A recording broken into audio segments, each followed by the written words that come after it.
Salut à tous, j'espère que vous allez bien. Alors aujourd'hui, une nouvelle vidéo consacrée donc aux iMac de 2019. Vous avez été nombreux à me la réclamer. Et pour ça, donc on a sélectionné 3 modèles, donc représentant un petit peu toutes les catégories, à savoir donc le très haut de gamme avec ici donc le Core i9 et puis la Vega 48, l'entrée de gamme avec même, vous le verrez, un disque à plateau, le petit Core i3, etc. Et puis un modèle donc milieu de gamme qui lui est équipé de la Vega 20, donc la nouvelle carte graphique, et puis aussi d'un Core i7 à 6 cœurs. Donc voilà, avec tout ça, avec des petits benches, je pense que vous allez avoir une bonne idée du gain apporté donc cette année par ces nouveaux iMac. Bon alors après 2 ans sans mise à jour, on pensait qu'ils nous préparaient quelque chose de vraiment énorme, un nouveau design et tout, mais pas du tout. On a toujours ce design de 2012, vous vous rendez compte, ça commence à faire quand même assez long. Alors voilà, on a toujours ces gros bords sur les côtés. Moi je trouve il est quand même un petit peu vieillot, il n'a pas changé non plus en termes de couleur, et il a toujours cette vieille caméra FaceTime en 720p. Le son est assez moyen parce que la machine est fine, hein, donc le son est pas terrible. On a toujours la RAM qui est accessible uniquement sur les 27 pouces, hein, pas sur les 21. Et puis le disque non plus interne, on peut pas le changer facilement, donc on peut pas le faire évoluer. C'est dommage vu le prix du stockage chez Apple. Donc voilà, pourquoi est-ce qu'ils ont attendu si longtemps? Et ben la réponse c'est déjà l'iMac Pro, hein, qui est sorti l'an dernier, qui offrait quand même des performances super. Et voilà, je pense qu'ils voulaient éviter le chevauchement de gamme, notamment avec ici ce modèle haut de gamme. Et puis Intel a aussi tardé à sortir ses processeurs, hein, qui sont sortis donc surtout en fin d'année dernière. Donc voilà, c'était un petit peu le bon timing, mais c'est vrai que moi j'aurais aimé une petite révolution pour l'iMac. Peut-être que ce sera l'an prochain. Alors l'iMac, ça reste quand même une référence. Pour moi, c'est toujours le meilleur rapport qualité-prix chez Apple, hein. C'est assez incroyable à ces niveaux de prix. On a quand même une machine qui est très complète avec beaucoup de connectiques, du Thunderbolt 3, de l'USB-A, un lecteur SD, une prise jack et puis aussi une prise Ethernet. Alors elle n'est pas 10 gigabits et il n'y en a qu'une, mais bon, c'est déjà pas mal. Et puis on a ces fameux écrans 4K, 5K quand même, qui sont alors certes pas OLED, mais ils sont très bien calibrés, ils sont très lumineux, 500 nits, hein. Ça c'était une grosse nouveauté de 2017. Ils ont aussi le Gamut P3, donc ça c'est quand même pas si courant que ça, hein, d'avoir un grand spectre de couleurs comme ça. Donc voilà, l'iMac, ça reste une excellente machine en termes de connectique, en termes de design malgré tout, en termes d'écran. On va le voir aussi en termes de performance. Voilà, on aurait juste aimé un nouveau design. Alors avant de parler de performance, je voudrais revenir sur le stockage qui n'a pas évolué ces dernières années. Et là, ils ont vraiment rien changé. Par exemple, ici, ce modèle, il est limité à 1 Tera, hein, peu importe les options que vous prenez, même avec le Fusion Drive. Ici, on peut avoir aussi donc des gros SSD, mais quand même, Apple laisse toujours donc le disque à plateau sur la machine d'entrée de gamme, donc à 1500 €. Et ça, c'est vraiment un scandale. Alors, je l'ai commandé juste pour vous montrer à quel point le démarrage est lent, à quel point le lancement des applications, vous vous rappelez dans le dock de compter les petits rebonds comme ça, c'est des choses qu'on faisait il y a 10-15 ans. Là, franchement, c'est un Mac qui est totalement inutilisable à moins de lui greffer donc des disques externes. Et d'ailleurs, on vous a fait un petit dossier là-dessus, hein, je vous mettrai le lien dans la description, mais pour effectivement lui mettre des disques USB-C ou Thunderbolt 3, vraiment pas très cher, avec des très bonnes perfs. Mais franchement, Apple aurait pu en mettre en interne. Et puis on a aussi toujours le Fusion Drive, donc lui qui est équipé d'un petit SSD donc pour le système, les applications, et puis d'un gros disque à plateau donc pour ranger tous vos documents. Et puis bien sûr, vous pouvez prendre donc un SSD pur et dur, mais là quand même le tarif monte. Donc moi je suis vraiment déçu de ce point de vue. Apple comprend toujours pas la leçon, et surtout sur des machines de ce segment-là, on ne devrait pas avoir soit des SSD de compétition, soit des disques à plateau. Alors les deux seules nouveautés cette année, donc c'est le processeur et la carte graphique. Alors on va se concentrer là-dessus dans cette vidéo, et on va commencer donc par les processeurs qui s'étalent donc du Core i3 jusqu'au Core i9, en passant par des Core i5, des Core i7. Vous voyez qu'il y a beaucoup de références. Alors la grosse nouveauté cette année, c'est l'augmentation du nombre de cœurs. On passe sur les Core i5 et les Core i7 de 4 à 6 cœurs. Donc voilà, ça c'est quand même pas mal. Et puis même jusqu'à 8 cœurs ici, comme sur l'iMac Pro en fait, sur le très haut de gamme avec le Core i9. Alors il y a aussi d'autres choses qui changent, notamment l'hyper-threading. Vous savez, c'est un moyen en fait de dédoubler un petit peu les cœurs, et ça Intel l'a enlevé sur quasiment toute la gamme, hein. Uniquement sur le haut de gamme il est conservé. Je pense que c'est pour des raisons essentiellement de sécurité, hein, puisque toutes les failles qui ont été révélées l'an dernier étaient quand même liées à l'hyper-threading, mais en échange, voilà, on gagne des cœurs, et vous voyez que l'enveloppe thermique augmente pas tellement, hein. On est toujours autour de 65 watts, on est autour évidemment de 95 watts pour le haut de gamme. Donc voilà, une belle augmentation de performance, des cœurs en plus. Donc on va voir que cette année, l'iMac, il a un vrai coup de boost. Alors on commence avec un premier test sous Geekbench. Alors Geekbench, c'est assez théorique, mais quand même, on voit bien l'étagement des processeurs. On voit un net gain donc par rapport aux versions de 2017, et surtout sur le haut de gamme, puisque sur l'entrée de gamme, on reste donc à 4 cœurs. Alors on remarquera aussi que les Mac mini et puis les MacBook Pro qui sont sortis l'année dernière sont pas ridicules, hein, puisqu'ils sont aussi passés donc à 6 cœurs. Et puis aussi, quelque chose qui est assez important, c'est qu'effectivement, notre modèle haut de gamme à 8 cœurs, il vient tout simplement taquiner l'iMac Pro, qui vaut quand même 2 fois le prix, puisque là, d'après Geekbench, on serait entre un iMac Pro de 8 et 10 cœurs, donc ce qui est vraiment pas mal. Alors évidemment, l'iMac Pro a d'autres atouts, on y reviendra après en termes de GPU, en termes de Xeon aussi qui garde mieux les fréquences, mais quand même, là on a une machine très haut de gamme pour finalement pas très cher. Voilà, alors avec Cinebench, hein, ça confirme à peu près ce qu'on a eu, donc vous voyez que ces programmes sont relativement fiables malgré tout. Ce qui est bien avec Cinebench, c'est qu'on peut vraiment saturer le processeur, et moi je voulais tester donc le Core i9 qui effectivement a des fréquences entre 4 et 5 GHz. Alors honnêtement, le turbo à 5 GHz, je l'ai pas vu souvent, ça tient que quelques secondes, et je pense que voilà, il n'est pas assez bien refroidi, on est autour des 100 degrés, donc forcément on peut pas trop tirer dessus, mais quand même j'ai trouvé qu'il chauffait pas trop, justement, que l'iMac était pas tout le temps en train de souffler, donc ça c'est quand même une bonne chose si vous aimez les machines silencieuses. Et puis au niveau conso, ici on arrive à pratiquement 300 watts avec aussi la carte graphique dans les jeux par exemple, poussée vraiment au maximum. Donc voilà, un bon processeur, mais qui je pense aurait pu encore s'affirmer davantage si on avait une machine qui était un petit peu moins fine, qui avait un meilleur système de ventilation. Alors un test que j'aime beaucoup pour tester vraiment les performances pures du CPU, c'est Logic, puisque lui il est très optimisé, il utilise vraiment tous les cœurs. Et là vous voyez que notre modèle haut de gamme donc se situe juste en dessous de l'iMac à 10 cœurs, qui coûte quand même 6500 €, donc c'est plutôt pas mal. Et puis on a notre modèle Core i3 qui effectivement est pas terrible avec juste 46 pistes, mais c'était déjà le cas avec le Mac Mini, on est habitué. Mais effectivement il y a un énorme écart aujourd'hui avec les processeurs entre 4 et 6 cœurs, et surtout si vous avez l'hyperthreading, alors là les performances s'envolent. On est aussi dépendant évidemment des fréquences sur ce type de programme, mais aussi sur la durée, sur la capacité à maintenir les fréquences. Donc vous voyez que l'étagement est vraiment respecté, et que effectivement les modèles haut de gamme sont vraiment très performants. Bon, alors avant de passer au test applicatif, on va quand même regarder ce qui se passe au niveau des GPU, puisqu'on a quand même deux nouvelles cartes. Alors je sais que c'est un petit peu maigre cette année, on a la Vega 20 et la Vega 48 qui sont donc en option respectivement sur le 21 et puis sur le 27 pouces. Alors pour le reste, AMD recycle en fait ces vieilles cartes qu'on avait il y a 2 ans. C'est un petit peu triste, on a toujours les 555, 560, etc. qui sont en fait, voilà, le X, ça veut juste dire que les fréquences ont été un peu plus élevées, mais sur Mac de toute façon on n'a pas des fréquences très élevées pour ces cartes, au contraire, comme la ventilation est un petit peu compliquée là-dedans. Alors ce qu'il faut savoir, c'est que la Vega 20, bon, elle n'est pas très puissante, elle est en dessous de la 580, donc vous voyez que c'est aujourd'hui plutôt du bas de gamme. Et puis donc la Vega 48, elle est un petit peu en dessous de la Vega 56 de l'iMac Pro, mais pareil, c'est quand même des cartes relativement d'entrée, milieu de gamme et encore. Donc voilà, une petite déception, même si on peut quand même se réjouir qu'Apple propose des cartes intéressantes. Moi j'aurais préféré une Vega 56, une Vega 64, mais bon, sans changer donc tout le système de ventilation ici, ça aurait été quand même compliqué à refroidir, puisque vous savez qu'Apple met que du AMD, et AMD niveau performance, consommation, ils sont quand même pas terribles. Alors un premier test qui a pas beaucoup de valeur, je trouve, parce que Cinebench, franchement, il a beaucoup vieilli, mais bon, voilà, ça donne un ordre d'idée. Alors vous voyez quand même que nos Vega 20 et 48 offrent des performances vraiment très intéressantes, que la 555X, donc l'entrée de gamme, est assez médiocre. En fait, elle est autour de ce qu'on a dans un MacBook Pro 15 pouces, donc vous voyez que c'est vraiment pas terrible. Alors je vous disais que ce truc était un petit peu aberrant, puisque je vous ai mis les chiffres de l'an dernier sur l'iMac Pro qui sont ici inférieurs. Voilà, les Vega 56-64 sont soi-disant inférieurs à nos Vega 20 et 48, donc ça c'est évidemment faux, mais voilà, c'est juste pour vous montrer que ce genre de programme n'est pas totalement fiable, ça donne juste un ordre d'idée à peu près de la hiérarchie des GPU. Alors on va commencer avec des tests de jeux. Alors il y a plein de gens qui me disent oui, mais sur Mac, de toute façon tester des jeux ça sert à rien. Oui, mais ça permet quand même de saturer les cartes graphiques, d'autant que les moteurs sont quand même assez récents.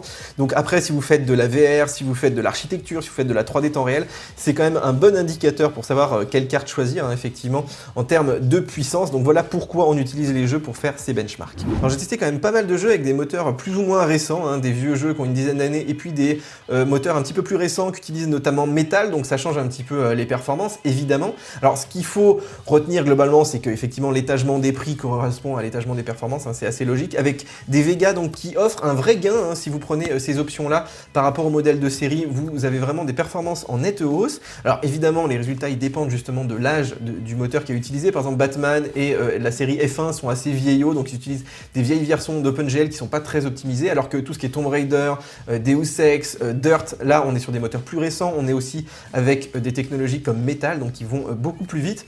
Alors globalement, ce qu'il faut retenir, c'est que la différence avec les modèles de 2017, elle est très mesurée sur les modèles de série, hein, notamment sur l'entrée de gamme, on gagne quasiment rien entre une 560 et une 555X qui font quasiment jeu égal. Par contre, sur le haut de gamme, effectivement, entre la 580 et puis la Vega 48, là on gagne nettement, c'est vraiment clair. Par contre, c'est vrai que notre Vega 20, elle est quand même un petit peu en dessous donc, de la 580, donc vous voyez qu'effectivement l'iMac 21 pouces, il est quand même assez mal loti en 3D.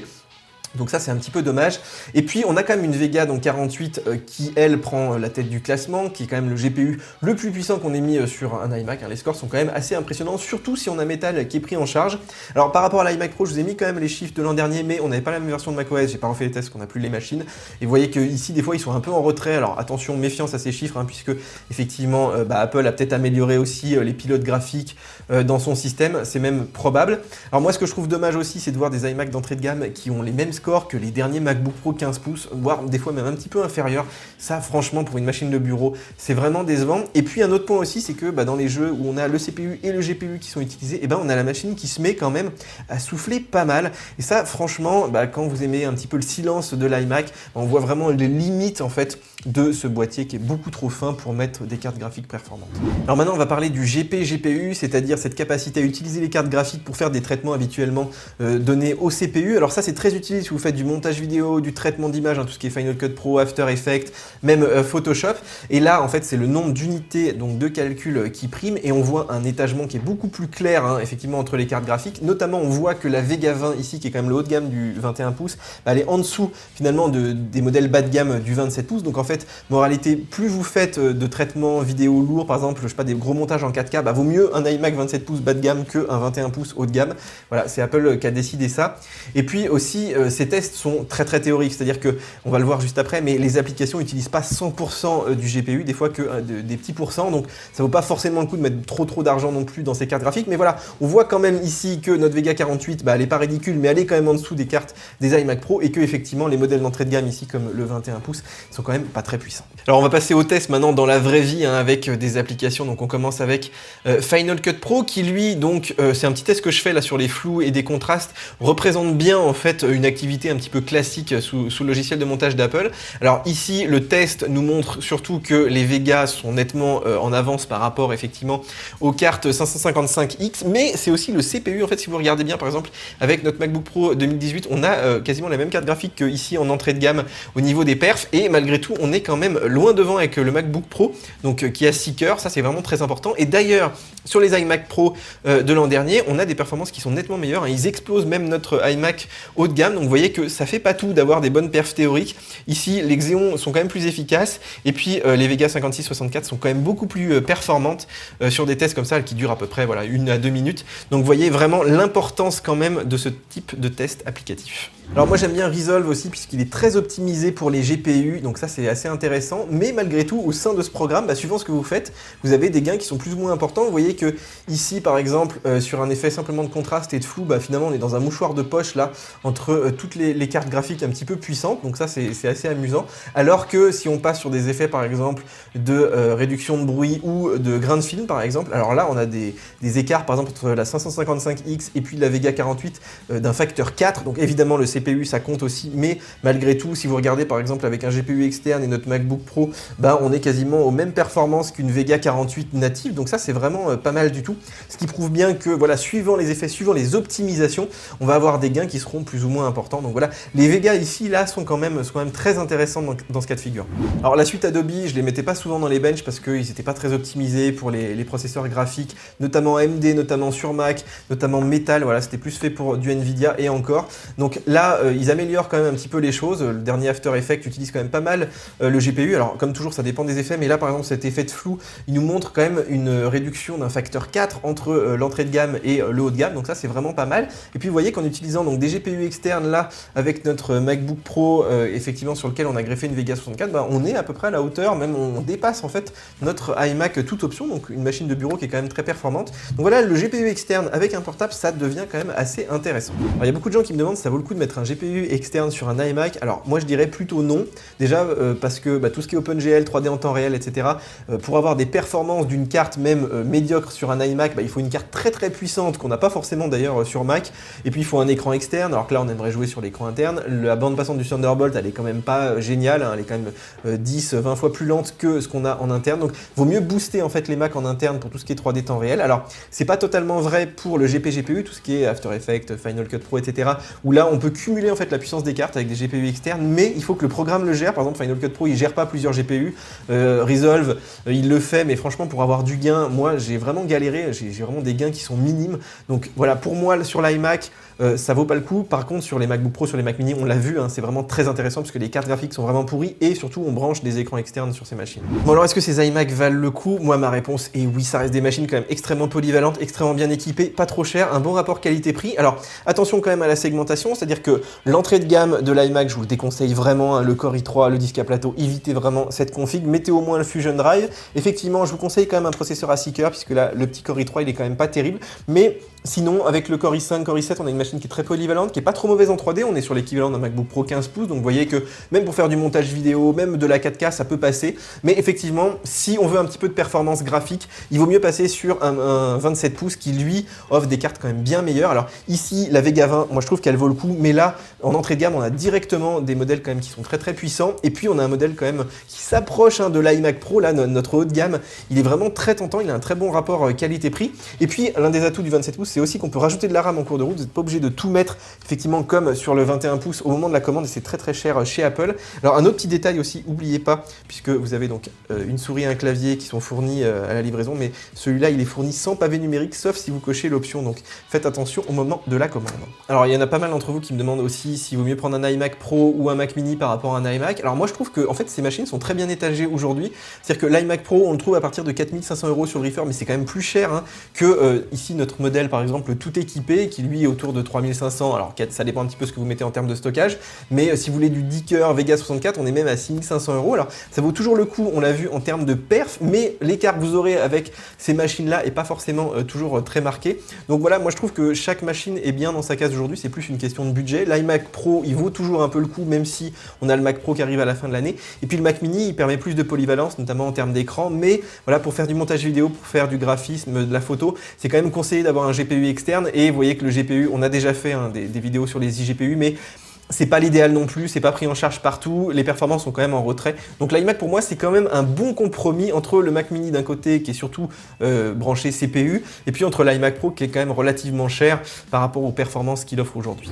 Alors en termes de tarifs, donc on démarre autour de 1 500 € donc avec cet iMac 4K que je vous déconseille totalement avec le disque à plateau. Il faut au moins mettre 1 600 balles pour avoir le Fusion Drive, mais on a encore toujours le Core i3, la petite carte graphique, bon à vous de voir, mais c'est vrai que si vous faites grimper les options, vous êtes vite à 2000 € et 2100 €, c'est le prix de base du 27 pouces qui lui est bien mieux équipé, hein, puisqu'à ce prix-là, vous avez le Fusion Drive, vous avez quand même la carte graphique qui est quand même relativement puissante, mais pour le modèle très haut de gamme qu'on a testé, donc 3 600 € avec le Core i9, la Vega 48, c'est quand même cher, d'autant qu'on n'a pas le SSD hein, à l'intérieur, il faudra mettre du stockage externe ou alors booster encore un petit peu le stockage interne. Alors attention quand même aux options qui sont assez bridées, qui sont assez segmentées sur le 21 pouces, on peut pas mettre plus de 1 Tera en interne, les cartes graphiques sont quand même des cartes de portable si vous ne prenez pas la Vega 20, ce qui est un petit peu pour moi le minimum syndical pour faire par exemple de la 3D temps réel, alors que ici on a quand même un modèle qui est hyper performant, qui vient quand même taquiner nos iMac Pro. Voilà les amis, j'espère que cette vidéo vous a plu, que vous savez tout donc sur les nouveaux iMac de 2019. En tout cas, si vous avez des questions, des conseils d'achat, j'essaie de vous répondre, hein, que ce soit sur les réseaux sociaux, dans les commentaires. Voilà, n'hésitez pas à nous poser vos questions, à répondre aussi entre vous, bien sûr.